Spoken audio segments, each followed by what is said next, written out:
Today we are going to solve maths and physics questions from past paper 2015, and our very first question is here, which is 53rd. Given that 2 log base 10 function x minus 3 equals log base 10 function y, we have to express y in terms of x, which means we are supposed to find the value of y, right?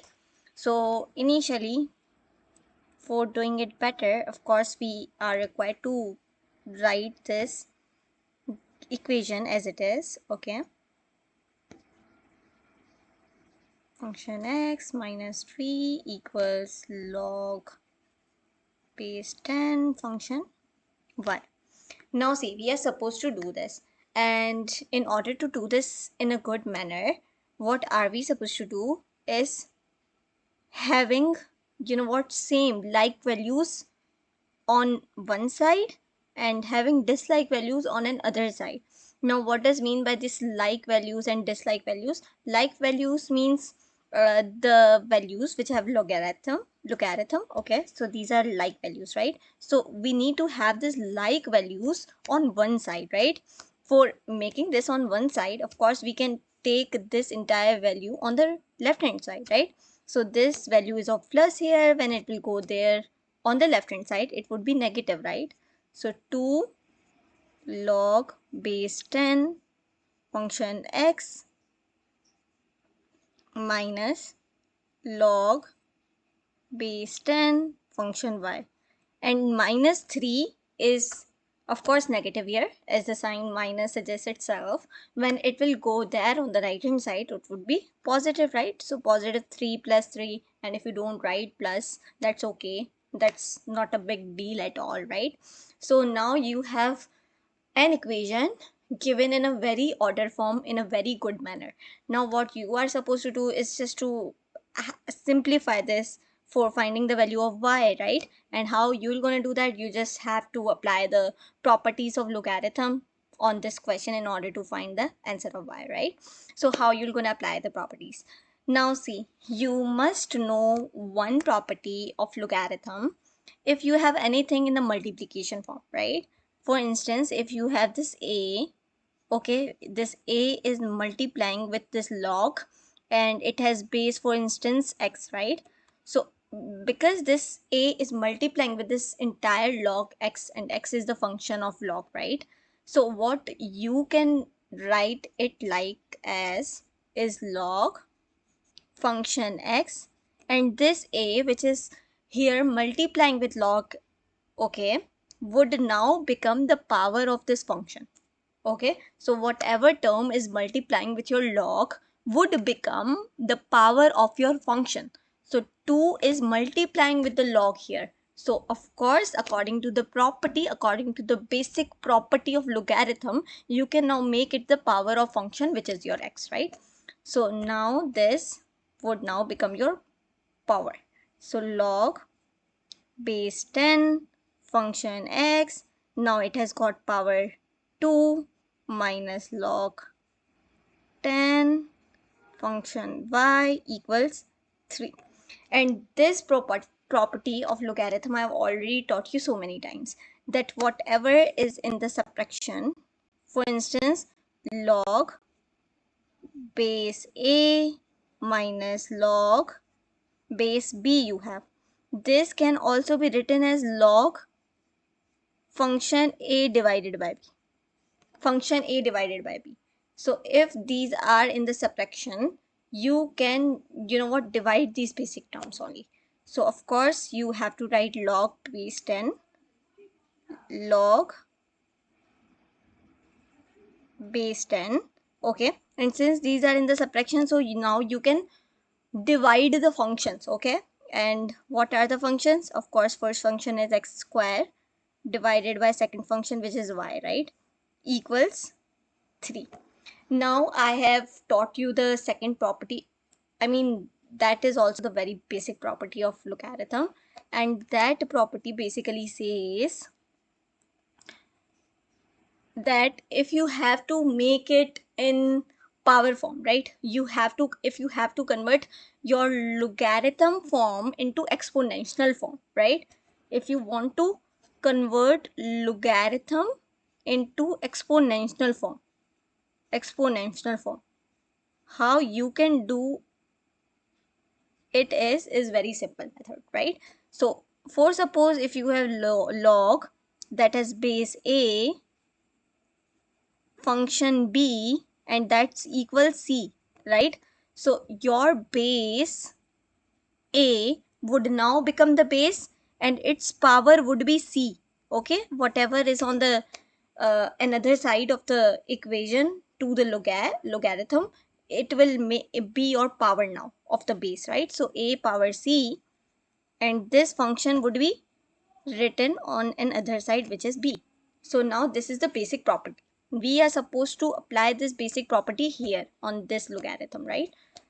So how we will gonna do that is, now see, your base is 10. What would be its power would be this term, right? On another side of the equation. So 3 equals, your function would be on the right hand side now. So x square by y. You have to find the value of y, right? You are supposed to find the value of y. So cross multiply it, right? So 10 power 3 into y equals x square into 1, right? So x square. You are supposed to find y. So y equals x square upon 10 power 3 means 10 into 10 into 10. Okay. Which is 1000, right? 10 into 10 is 100, 100 into 10 is 1000.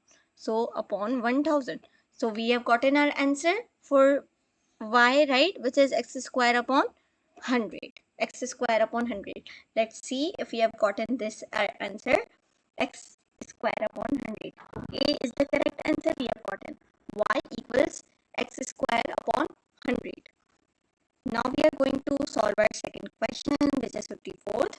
Which one of the following equations is dimensionally consistent? Dimensionally consistent means dimensionally correct, right?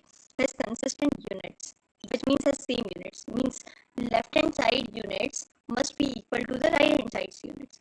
So here I can write left hand side units must be equal to right hand side units. This should be, you know what, consistent. Okay, all the symbols have their usual meanings. Velocity means v, force means f, mass is represented by symbol m, time is t, voltage is v, again charge is q, and r1, r2, r3, r4 up to so on is given by resistance, right? We are just supposed to find left hand side unit must be equal to right hand side unit. Let's check from E. Okay, we are checking in the descending order. Okay, so let's check this first. Electrical current. Now see, electrical current has unit of what? Electrical current is basically represented by I. Okay, it is represented by I and has unit of ampere, of course. Now after solving this, we have solved the left hand side, right? We have solved this left hand side. This is our left hand side. Now after solving the right hand side must be ampere as well. Must be your electrical current as well. After solving this, after simplifying this entire thing. Okay. So what is our right hand thing? Right hand side is V upon R1. Okay, R1 means resistance, right? Whatever R is, either it is R1, R2, R3, R4, whatever R it is resistance. So R1 means resistance, means I can write it as R only as well, right? Plus Q upon T. Okay, so now we are supposed to do this entire thing. See, according to Ohm's law, if we have studied the Ohm's law, right? And what Ohm's law basically tells us, it tells us basically that voltage is directly proportional to electric current, right? Voltage is directly proportional to electric current, and whenever we remove any proportionality sign, we get is equal to in addition to the constant, right? So V equals, and here the constant that we get is if I want to solve here for I, right? So I equals V upon R, right? V upon R, and here V upon R is given. So can I replace this V upon R by I, because I equals to V upon R. So this V upon R can now be written as I, okay? And charge per unit time is what we call current. Charge per unit time is what we call current. Current is nothing but it is rate of flow of charge, rate of flow of electron, rate of flow of charge. So rate of flow of charge is what we call current, which is I, right? I plus I is 2I. So our left hand side is I equals right hand side is 2I. See, 2 is numerical constant value. It is numerical constant value.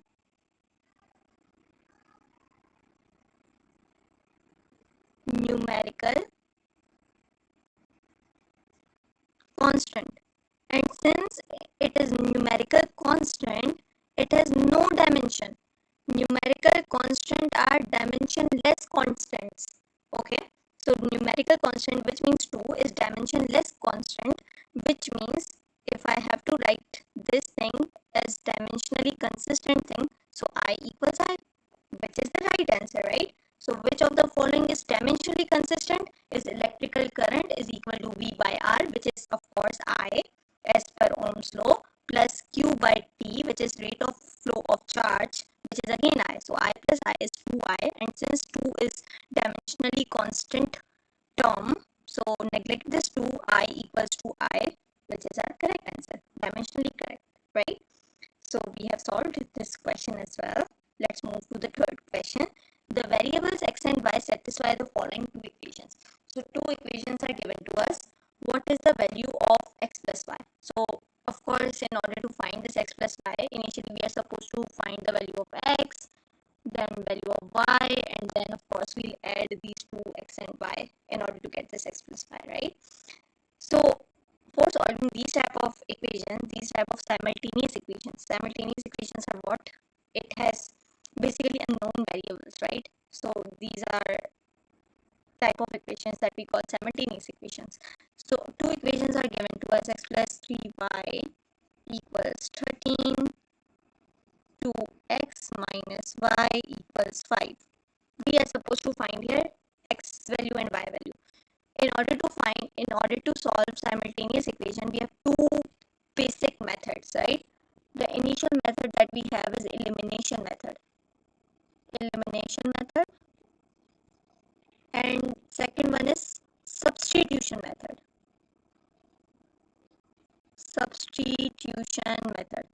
Here in this question, we are going to use this elimination method.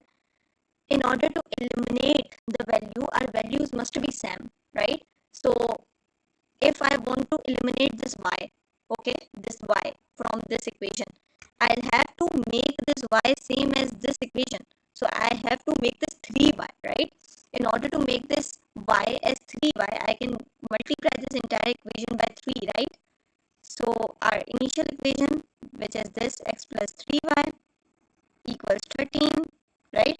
And our second equation, which is now new equation, becomes 3 2s are 6x minus y into 3 is 3y equals 5 into 3 is 15. Now see, plus minus of course cancelled. Plus 3y minus 3y is 0, right? So it is cancelled. X plus 6y is 7x equals 13 plus 15 is what? It's 28, right? X equals 28 by 7, which is 7 1 is 7, 2 are 14, 3 are 21, and 4 are 28. So x equals 4. We have gotten the value of x. So now we can substitute the value of x in any of the equations. For instance, in equation number 1, which is x plus 3y equals 13. So just substitute the value of x in this equation. So x is 4. 4 plus 3y equals 13. 3y equals 4 is plus here. When it will go there on the right hand side, it would be negative. So 13 minus 4 is 9. Y equals 9 divided by 3, which is 3 3s are 9, right? So y value is 3. We were not supposed to find only the value of x or y. We were supposed to find x plus y, right? So value of x that we have gotten is 4, and value of y that we have gotten is basically 3, right? So plus 3. So 4 plus 3 is 7. So x plus y now we have gotten is 7, right? So 7 is our option A. Option A is the right answer. I hope it was easy, not difficult. Now we are going to solve the fourth question, which is again very easy. Okay. The diagram shows a car of a mass is given to us 1000 kg, traveling at a constant speed. So speed or velocity is given to us as well. In the direction shown along a flat level road, which forms a circle of radius of the road, which is given to us is 50 meters, right? So this car is moving, as you can see. This car is moving. This is moving in this direction, right? Along the road, and this road is circular, so of course its radius is also given to us, which is 50 meters. We are supposed to find what acceleration, the direction of the acceleration of the car, and the resultant force.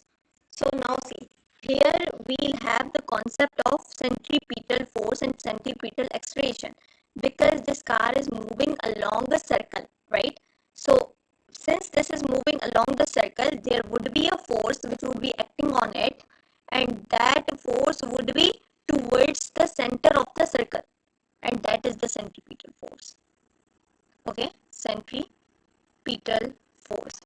That is the centripetal force. Centripetal force or acceleration basically acts towards the center of the circle. So of course here we would not find acceleration, we would find centripetal acceleration. Okay, centripetal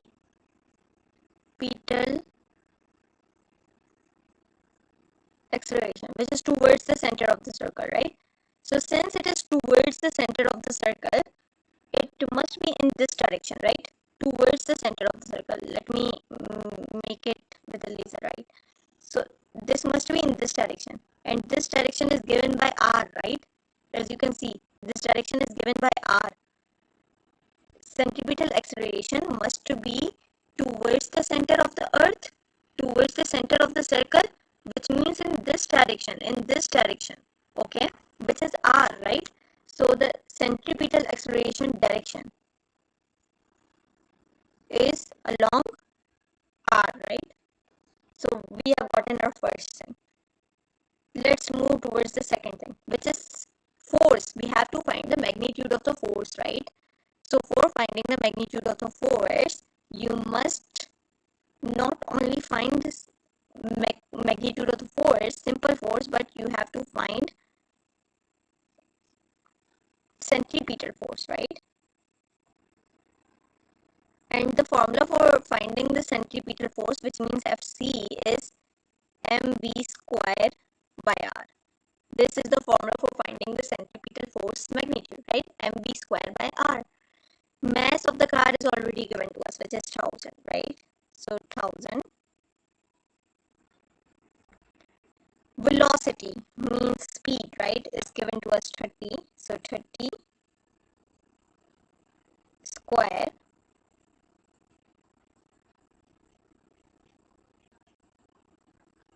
by r, and radius of the circle is 50, right? By 50. So 0 cancel with the 0, 5 1s are 5, 5 2s are 10. So 20 is left, along with 30 square is 900, right? So 900. 3 zeros here, 2 9s are 18. So 18,000, or I can, and because the unit of force is Newton, right? So this is Newton. Now instead of writing 18,000 Newton, I can also write 18 kilonewton, right? 18 kilonewton. So our force is 18 kilonewton, and our centripetal acceleration direction is r. Here 0 it is, so of course this cannot be our answer. Here it is 18 in kilometer newton, right? But the direction of the acceleration is q, which is wrong. Here in the third row, 18 kilonewton, of course, is the magnitude of the centripetal force, and the direction of the centripetal acceleration is r, which is correct, right? Both the things are correct. So row 3 is the right answer, and row 1, row 2, row 5, and row 3, which means D is the correct option. Row 3 is the correct answer, right? Now let's move towards fifth question.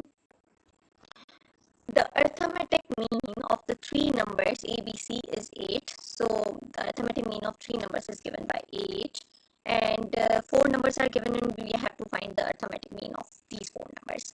So initially, looking on the first statement, okay, mean. The formula for finding the mean is very simple. Sum of all the values, okay, upon number of values.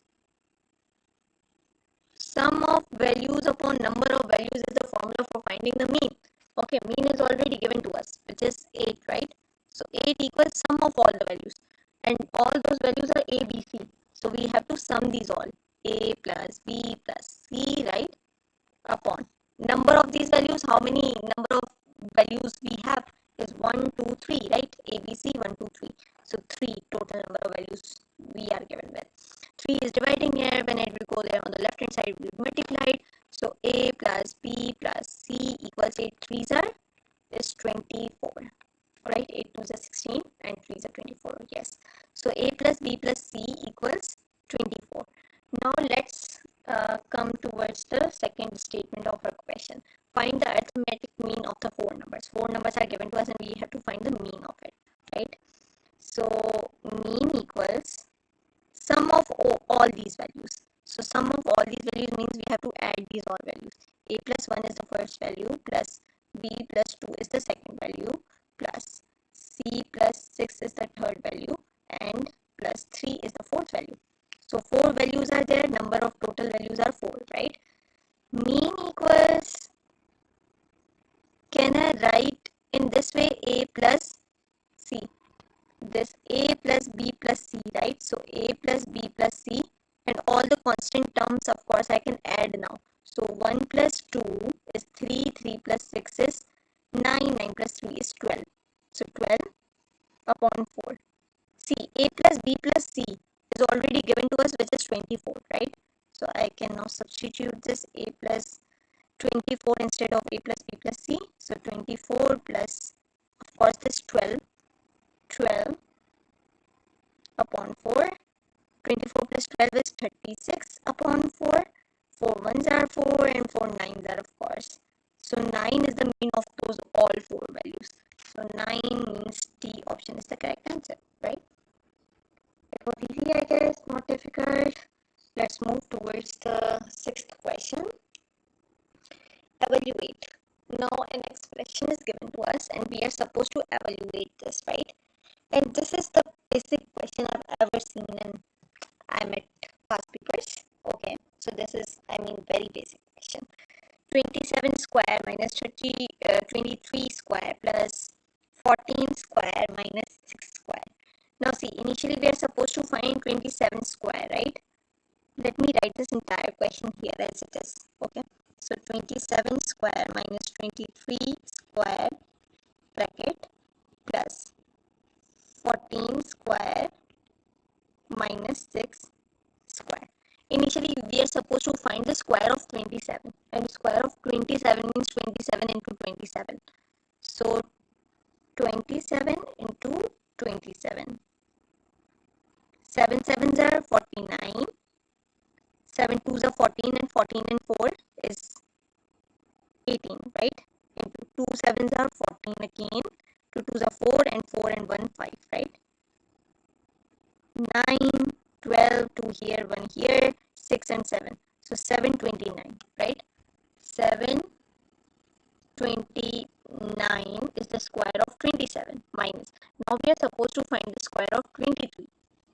So 23 into 23, 3 3s are 9, 3 2s are 6, multiply 2 3s are 6, 2 2s are 4, 9, 6 6 12, 2 here, 1 here, 5.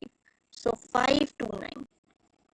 529 plus 14 square. So square of 14, right? 14 into 14. 4 4s are 16, 1 here, 4 1s are 4, 5. Multiply by 1 4s are 4 and 1 1s are 1. 6 4 5 is 9 and 1. So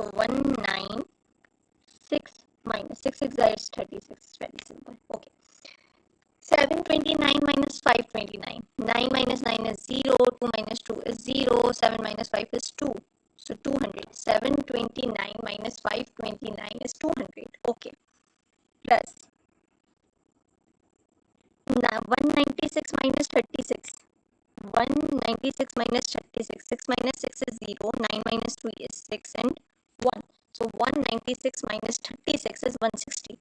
Now 200 plus 160 is 360, right? 0, 0, 6, 0 and 1, 2 is 3. So 360 is the answer of this entire expression. 360 means B option is the correct answer. Let's move and solve our second last question for today, which is 59th. Again, very easy, not difficult at all, which basically asks us an aluminium box of mass is given to us 2.5 kg supplied with 9,000 joules of thermal energy. This causes its temperature to rise by 4 Kelvin. Which expression gives the specific heat capacity of the aluminium from this data? Okay, data is given to us. We are basically supposed to find specific heat capacity. Specific heat capacity is the energy given to, specific mass of an object in order to rise its temperature, not to convert its state from maybe solid to liquid or liquid to gas or gas to solid. We are just supposed to rise the temperature of that given object. Okay, so that object's temperature is rising by 4 Kelvin. Okay, so basically Q is equal to mc delta T. You must have heard about this equation in the specific heat capacity. We are supposed to find the C, specific heat capacity, right? So C equals, of course, this m and delta T is multiplying with the C. When it will go there on the left hand side, it will be divided, right? So m delta T. Okay. C equals the energy, thermal energy is 9,000 joules, right? So 9,000 upon mass of an object is 2.5. And how much is the change of temperature, which is 4 Kelvin, right? So this expression, this equation we have made from this given data. Basically, they have not solved, further. They have not simplified this entire thing further, but they have just solved until here. Okay, so we are supposed to find 9,000 by 2.5 into 4. 9,000 by 2.5 into 4, which is D option, right? 9,000 by 2.5 into 4. And you can see the units as well. I mean, 9,000 joule we have, 2.5 kg we have, 4 Kelvin we have. So this unit can also be written as joule, kg inverse and Kelvin inverse. So joule, kg inverse and Kelvin inverse. This is what we have gotten, right? Now let's move towards the last question of ours, which is again very interesting. Okay, so this question basically says two forces F of an equal magnitude. So F is basically force. There are two forces which have same magnitude act on a beam. Beam is, you may understand by a straight road. Okay, which diagram shows a couple acting and states the magnitude of the torque. So basically we are supposed to find the torque, right, of the couple about the pivot. Pivot is the point around which they are moving. Okay, pivot is the central point. Okay, center of the beam, it is also written here. Okay, so couple is what they have mentioned about couple here. Couple is nothing but a couple is basically consist of two forces. Okay, they have equal magnitude, but they have opposite directions. Their directions would be opposite, right? Opposite directions.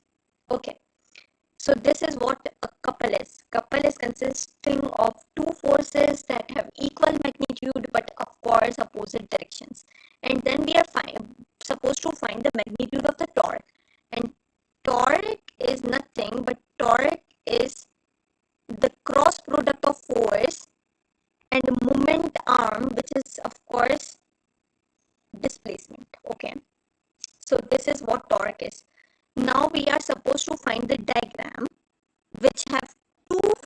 is, of course, every diagram, I mean 5 diagrams are given to us in the options, and they have of course 2 forces.